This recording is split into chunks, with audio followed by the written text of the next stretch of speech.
Hello बंधुरा welcome back to NP blog and cooking channel. तो आज आमी चले जाচ্ছি ঘুরতে বেরিয়ে পড়েছিলাম মালদায় যে গৌড় রয়েছে আমি চলে গিয়েছিলাম ওই গৌড় দেখতে। তো তোমরা চাইলে অটো করেও যেতে পারো, রথবাড়ি থেকে প্রায় 15 থেকে 17 কিলোমিটার দূরে। তো অটো বা টোটো করেও যেতে পারো, তবে একটু বার্গেনিং করে ভাড়াটা ফিক্সড করে নিও। 300 টাকা মতো ভাড়া পড়বে। রাস্তায় এত বেশি ধুলো ছিল তাই আমি মাস্ক ব্যবহার করেছিলাম, তোমরাও অবশ্যই সঙ্গে একটা মাস্ক নিয়ে যেও।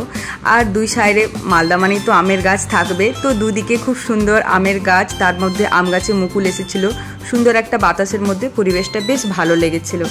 ফাইনালি আমি পৌঁছে গেলাম সেই প্রথম দর্শনীয় স্থান, এটা ছিল বড়সোনা মসজিদ বলে থাকে, কারণ 12টা দ্বারের জন্য। তবে আমরা গেটের বাইরেই দেখলাম এখানে 12টা দুয়ার নয় 11টি প্রবেশপথ আছে। তো চলো পরপর দেখাই, তবে দেখতে কিন্তু খুবই ভালো লাগছে। তো চলো দেখতে থাকো। তো দেখো এবার আমি ভেতরে প্রবেশ করলাম বড়সোনা মসজিদের। এই প্রান্ত থেকে ওই প্রান্ত অনেকটাই জায়গা ছিল, খুব সুন্দর। একটা সাইড আমি তোমাদের এখন দেখাবো।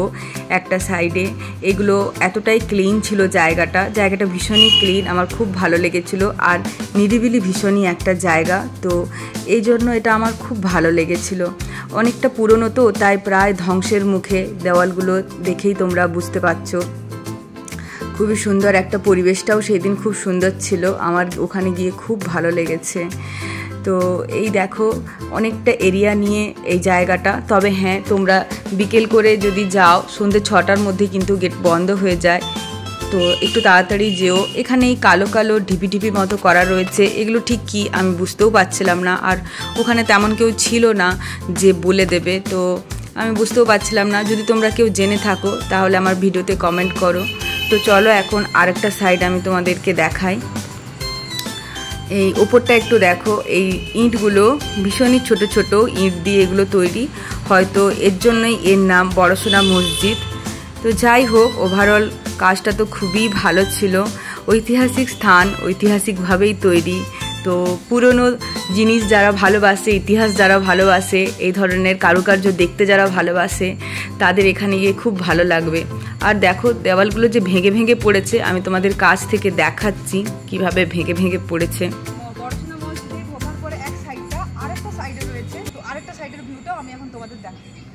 হাঁটতে হাঁটতে একটু হাঁপিয়ে গেলাম, তাই একটু বসে পড়েছি। ওয়েদারটা ভীষণই ভালো লাগছে আমার বসতে। একদম নিরিবিলি একটা জায়গা, যারা একটু নিরিবিলি জায়গায় এসে সময় কাটাতে চাও তারা অবশ্যই এখানে এসো। তো এটা ছিল আরেকটা সাইডের এই দিকের যে ভিউ, দেখো এই দিক থেকে খুবই সুন্দর। এখানে একটা খেজুর গাছ রয়েছে, অনেকটাই বড়, আমি অনেক ছবিতেও দেখেছি। এই খেজুর গাছটা অনেকটাই লম্বা, ক্যামেরাতে একভাবে বন্দি হচ্ছিল না। তো ফাইনালি এটা হচ্ছে একদম শেষ থেকে সামনের যে দরজা সেটাই দেখা যাচ্ছে। দুই দিকে খুব সুন্দরভাবে গাছগুলো লাগানো রয়েছে আর খুব ভালোভাবে কাটিং করা রয়েছে, দেখতে রাস্তাটা খুবই দারুণ লাগছিল। আর দেখো তোমরা বড়সোনা মসজিদের ওভারঅল লুকটা খুবই সুন্দর দেখতে, আমি ছবিতেই দেখেছিলাম, তবে কাছ থেকে গিয়ে দেখে আমার খুব ভালো লেগেছে। এখানে অনেক লাইটিং ছিল, তো লাইটিংগুলো হয়তো আগে ঠিকঠাক ছিল, এখন কিন্তু ঠিকঠাক নেই। বাচ্চারা এখানে খেলাধুলো করছে, সামনেটাতে খেলাধুলো করছিল, খুব সুন্দর এক পাখির ডাক, তার মধ্যে বাচ্চাদের খেলাধুলো খুব ভালো লাগছিল। আমি একটু সামনে উঁচু জায়গা আছে, তো ওখানে একটু উঠে দেখলাম যে কেমন লাগছে দেখি একটু। আমি একটু নামার চেষ্টা করছিলাম ওই উঁচু থেকে, কিন্তু দেখলাম যে না, হাইটটা অনেক বেশি, তাই ওখান থেকে আর নামলাম না। এখানে দেখো ইঁটগুলো আমি তোমাদের দেখাচ্ছি।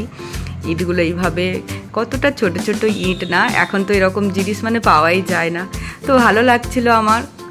আর এইদিকে দেখো যে দেওয়ালগুলো যে কেমন সেই ছোট ছোট ইঁট আর হচ্ছে সিমেন্ট বালি দিয়ে, তার উপরেই হচ্ছে এইভাবে বড় বড় কালো কালো টাইপের মানে কি বলবো পাথরের মতো এগুলো সব হচ্ছে লাগানো ছিল। খুব সুন্দর হচ্ছে, কাজটা খুব ভালো ছিল, কিন্তু অনেক ভেঙে ভেঙে গেছে, তো তাই অনেকটাই ভেঙে গেছে। তো দেখা যাক কতদিন আমাদের এভাবে সংরক্ষণ হয়ে থাকে। তো পরবর্তী আমরা যেটা চলে এসেছিলাম দাখিল দরজা, তো এখানেও ঢুকলাম, এখানেও দেখলাম।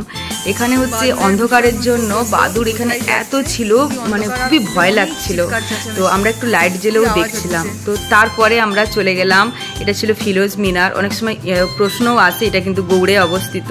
তারপর চলে গেছিলাম রাসেল মস্ক। তো এগুলো সবই প্রায় বন্ধ হয়ে গেছিলো, এগুলো আমরা আমরা বাইকে এগুলো দেখতে হচ্ছে যাচ্ছিলাম। এটা ঢোকার খুবই ইচ্ছে ছিল, কিন্তু ঢুকতে পারলাম না যেহেতু গেট পড়ে গেছে। তো তারপরে এখানে ছিল লুকোচুরি গেট, এটা পার হয়ে যাওয়ার পর লুকোচুরি গেট, ওটাও হচ্ছে খুবই সুন্দর দেখতে ছিল। তো এরও অনেক ইতিহাস রয়েছে, তোমরা গুগল সার্চ করে দেখতে পারো লুকোচুরি গেট সম্পর্কে। তো এটাই ছিল লুকোচুরি গেট। তো এখান থেকে পেরিয়ে আমরা চলে গেলাম, আর তেমন কিছু দেখা হলো না। তো তারপরেই আমরা বাড়ি চলে আসলাম।